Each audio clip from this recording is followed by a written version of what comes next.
it's very important to make sure that your water softener is working correctly. There's a couple of steps in this. Some of them you'll know just by the feel of the water on your skin. Some of them you'll know kind of by the taste probably. Some of them you'll know, everybody's a little bit different. Some of them you'll know by if it's killing the plants or not. But the one thing that we do like to do is test for water hardness, and you do this with a simple test kit that you can usually pick up at a local hardware store. And once again, if you don't know where you can, or it's a task that you don't want to accomplish, you can call a local service technician and they will help you out and make this happen for you. The test itself is very simple. This test, there's different tests that you can do. Some of them are test strips, some of them test for pH. This is the test that I use because it's kind of a basic whether the water's hard or not. What you do is you take and you fill the vial up, and you use the measured amount that's in the instructions.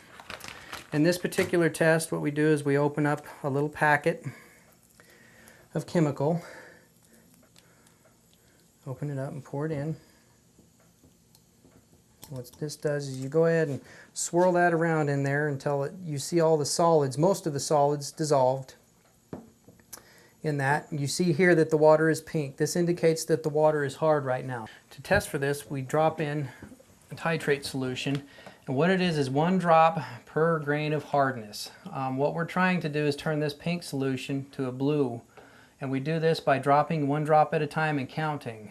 1, 2, 3, 4, 5, 6, 7, 8, 9, 10. As you can see, it's starting to turn blue, but we're not quite there yet. 11, 12, 13, 14. At 14, we're pretty much blue. You stir it up, see it turn a little bit purple. You're between 14 and 15 parts. That's pretty hard water. If the water was soft or perfectly soft, what it would do is come out. We would pour one of those packets in and it would turn blue right off the bat. There would be no adding anything to the solution itself. This tells us where and how we kind of set the water softener up as far as how often it'll regenerate. With a water softener that's digital like this, what you need to do, or with any water softener really, mechanical or digital, what you need to do is check the time frame from time to time. There's a timer setting on these. A lot of them, you know, they'll get off because of power outages and you know, just usual things like that. It could be that the kid had come in and pushed the button a couple of times or whatever, anything like that. But at any rate, you need to check it periodically just to make sure you're on the right time. It needs to be pretty close. Like this one here only goes by the hour. If it's 11:30, it's okay that you set it at 12, or vice versa, 12:30, it's okay that you set it at 12.